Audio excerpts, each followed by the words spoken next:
What's up, everyone? This is Will with Disney Infinity TV and the Disney Infinity Fans Forum, and I am here with two of the Community Design Associates. I'm going to let you two introduce yourselves because you're kind of known around the community. So, I'm Stewart Malcolm, also known as CrazyByNick. I am Patrick Eford, aka PapaEcho. Awesome. So, gentlemen, where are we? We're sitting at the Toy Box Summit, the first ever, hopefully annual Toy Box Summit. Yes. Absolutely, yeah. How's the experience been so far? It's been pretty awesome. Yeah? Total rush. Yeah. So as far as the summit's concerned, this morning the two of you and the other, your other team members were up on stage telling folks about some of the new toys in the Toy Box. And what are you doing this afternoon with some of the Toy Box artists that are here on site with us? Well, it's been a whirlwind day. We got up there and we're part of the live stream, and before we knew it, we were taking people through tours of Avalanche, and then meeting with fine folks in the media. We clearly saved the best for last. Yeah, we've been as far as the competitors and builders around the world, we have been kind of helping them where they need help. But man, it's, the Toy Box being what it is, we're there to help and guide, but they're picking it up like this in there. It's incredible. Well, I can say I'm glad I'm not part of this challenge, because this is like insane. I mean, the pressure is just way up there. Yeah. We've had our hands on this game for a couple months now, and we're seeing stuff, and there's like, oh, why didn't we think of this? Yeah. So. That's the great part about it, right? You're bringing some of the best here on the weekend and see what's possible. So, but you're mentors for the day, right, or for the next couple days, and so you have your own teams that you are kind of coaching through this. Yes. I mean, are you guys a competitive group? Are you like hoping for your team to do a little bit better than the other, or are you just kind of excited to see the competition between everyone? Yeah. Shots have been fired. Okay. Smack has been talked. That's all I'm going to say. No one's accidentally tripped over other people's consoles or anything. No dirty talk. Yeah, no, or dirty play. Yeah. Great. No spine on doing this. Yeah. Great idea. Let's bring it over. Yeah. No, there hasn't been any of that. It's been really cool. Cool. So let's talk a little bit about. So this is something kind of new for Avalanche, I think.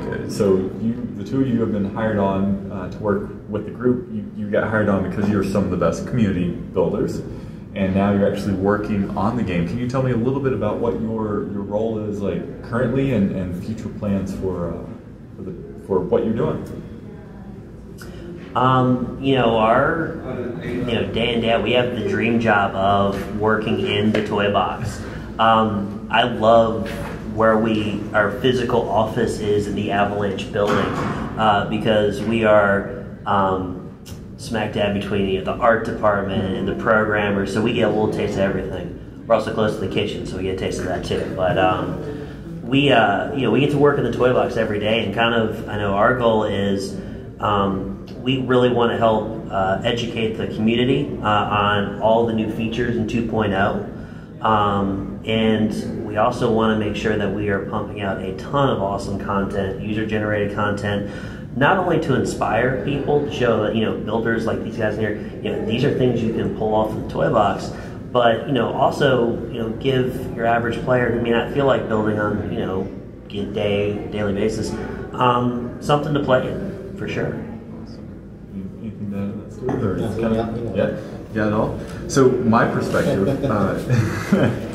it's kind of seems like there's been lots of conversations about play sets and with one and kind of the product it was a numbers game in a lot of ways. It's like how many play sets, how many figures, and how many toys in the Toy Box. My experience so far is that you're really going to be able to create Toy Box or playset like experiences within the Toy Box, and so. Are you guys kind of doing some of that stuff? I mean, really kind of robust Toy Boxes that is going to be continued. Right now, the only new content we get is community created, and we know that's coming as well. But it kind of sounds like you guys will be working on stuff to feed to the community to play, and always have something fresh for people to do. Yes, definitely. With the new doors and everything like this, instead of just having a level that's actually. It's expanding so much further out that it's actually turning into you can make your own play sets at this point here. So, or make a role-playing game.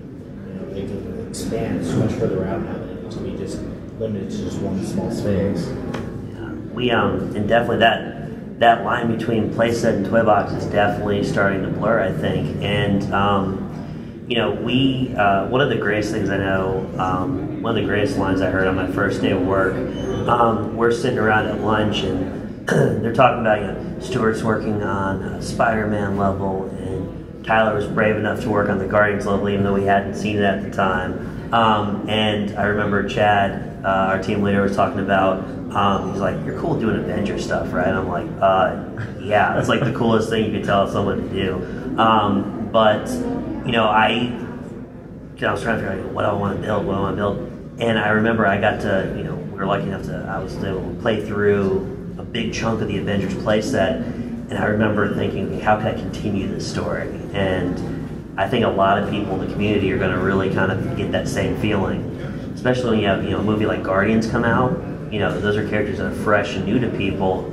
They're going to get that, you know, 2-hour experience in the theater. They're going to want, you know, make more stories, hear more stories about those characters, and now they can do that. So I think one thing that is really interesting with your story is that you're one of us, right? I mean, you came straight from the community, and all these people in here building these toy boxes this weekend, that was you. That was you doing it on your own time. But just kind of being here and hearing stories and stuff, it sounds like your team, your group, has some specific skills and specific strengths and weaknesses that you can each build off of. Can you just describe a little bit about how it's been working together over this period of time? Most definitely. Like Jose, really smart with all the logic toys and everything else. He's actually helping us, you know, be able to create a better level with that. Quinn, storyteller, awesome storyteller, helping us with storylines and everything to make, you know, really cool things. You know, a storyline that can go more than just one toy box. Okay, interesting. Spoiler. Yeah, but no, definitely. And we feed off each other, and we're all in this kind of one office together, and we're just shooting ideas left and right. And we're not even like, we don't even have like a formal, okay guys, let's sit together and brainstorm. It's just, we'll be shooting the breeze, and it's just like the light bulbs will start going off, and we'll turn around and start, you know, saying, can we make that happen in the toy box? And, you know, That's it's great. it's really organic, I think, is one way to put it. Well, I think we're almost done here, but I do have a question for you guys. I know there's a lot more stuff to do on the toy box. I know there's a lot more toys. We're coming up to launch. What is, maybe, Patrick, you can tell me one of your favorite new things. It could be a feature, it could be a toy. Just what's one thing that you're really looking forward to people getting in their hands and actually getting to try out? Cool. As far as creativity toys go, I think the one that I think I was one of the ones I was most excited about.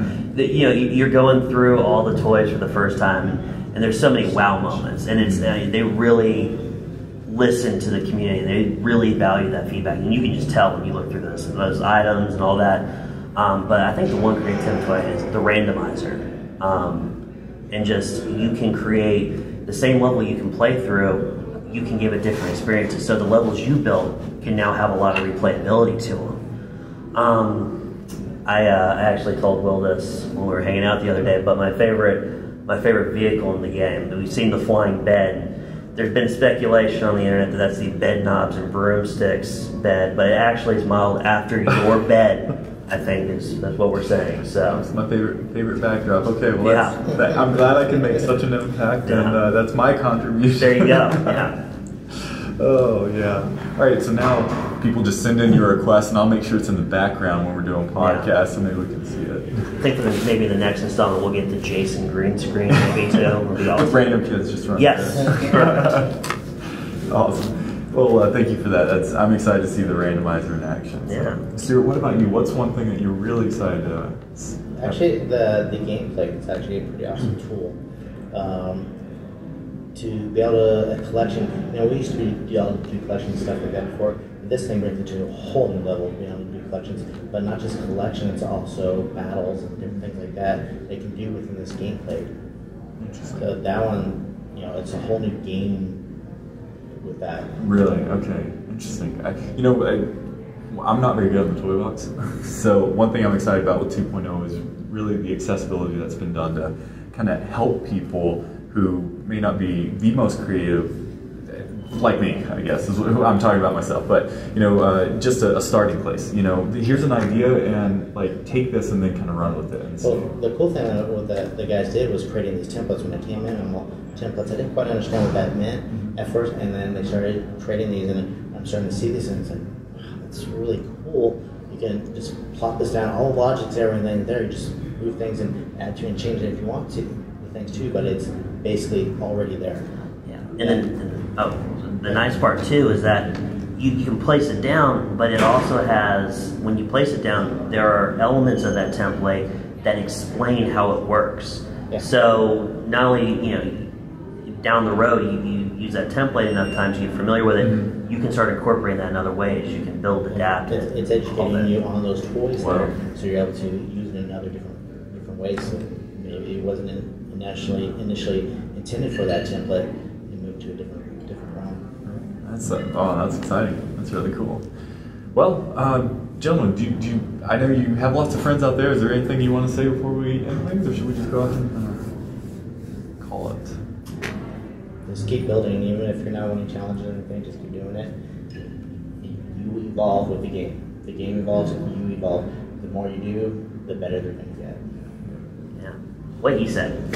Awesome. Well, Stewart, aka CrazyByNick, thank you so much for sitting and taking a few minutes and talking to us about what you're doing in the new toy box. Thanks for having us. Patrick, aka PapaEcho, thank you for doing the same, and we cannot wait. I can tell you, the community cannot wait to see some more of your creations, because it has been missed in the challenges. So I couldn't think of better people to be doing that. So you and the rest of the team. Yeah. Well, thank you so much. Great. All right. Appreciate it. Thanks, everyone.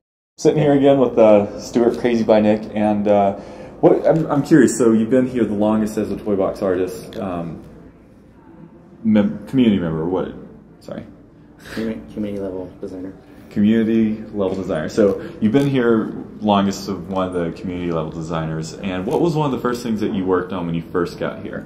So first thing, Chad came up to me, and so it's the introduction to the toy box. He's all, make it pretty. So what does make it pretty mean? Like so theme it, or like it's kind of it's more theming it. You know, okay. the game itself is there. You know, the tutorials and everything. That's all already there. So it's like, so certain things I could not move. They're set, but from there on I expanded, kind of decorated it. You can say. So okay. So there's multiple sections within the intro to the toy box. You have your central area, but as you talk to the hosts, they'll open up different areas like Agrabah, a treehouse. There's a mountain area. Oh gosh, there's several in it. Wow. And actually, it kind of, I do one little section. He's okay, do another. So you must have done something right. Yeah, he liked it. And so it actually evolved. I think there's only one section within the intro to the toy box that I actually did not do. Really? Okay. Wow. That's And awesome. So you have something shipping on the disc. Yes. That's exciting. It's going to make you feel good, right? Yeah. Yeah. It's very exciting to see something I actually worked on and did that's actually set there. Mm. You know, it's just not downloadable, but it's actually part of the actual game. Wow. Awesome. I cannot wait to see that now. Now, when I'm going through that for the first time, I'm going to be thinking about you. Thanks. So that's an interesting story. I hear you have another interesting story of kind of how you got on board with Avalanche. Yes. So a lot of people don't know this, but I wasn't recruited to the job. I actually pursued this job. So you were a winning toy box artist, and so you were like, So, well, at the time, the job didn't exist. I have a cousin that actually works here at Avalanche, and he actually went and talked with Chad, and it was at the point where I had my double win with Indiana Jones and Tower of Terror. all right. Two of my favorites, by the way. Thanks. So he had talked to them, and we were on vacation, and we were literally driving back to California. We're about 6 hours back, and they called and said, "Yeah, the guys at Avalanche wanted to talk to you and sit, and stuff. I'm like, what? I'm like, oh man, I don't want to have to turn back around. So anyways, were you driving from Salt Lake? Yeah, we were on vacation. You're on vacation here. Yes, we're on vacation here visiting with family, and so driving back and said, okay, I had to work the next day, so I was like, there's no way we're turning back around. So went there, and actually HR got a hold of me and said, they're thinking about this job. It didn't exist yet.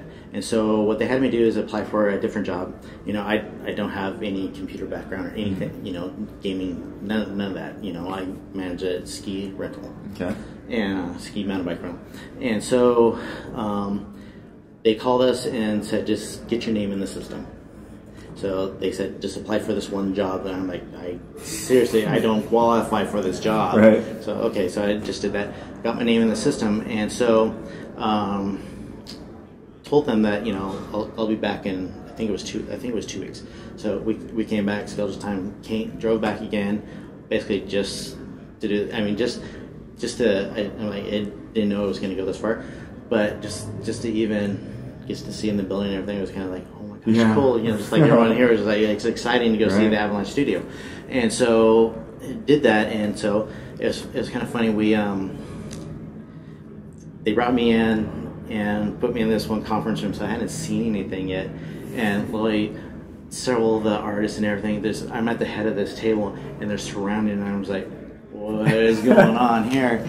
And so they're just shooting me questions. It was a little intimidating at first, but it was really welcoming and stuff like that. They wanted all my feedback. How do you do this? How do you think about this and everything else? And it was kind of exciting. Wow. And then I finally got to see everything, and it's like, oh, this is awesome. And so at that point, after I had seen everything, Bob Lowe pulled me aside and went into another conference room, and he asked me, so what do you think about this? Can you see yourself doing this for a living? And would you be happy doing this? And yeah, heck yeah, and because I love this game and everything. And so it kind of went from there. And the funny thing, coming out of the conference room, John Vanaki was coming out of another conference room, and he's all, congratulations, this is on the job. And I'm just looking at him like, what? I don't have the job yet. Or, it's something to that effect.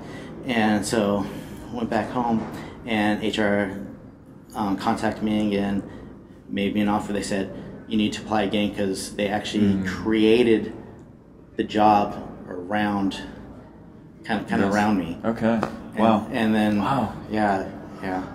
That's pretty awesome. Yeah, it's pretty exciting. So I had no idea it would just take off like it did. That's incredible.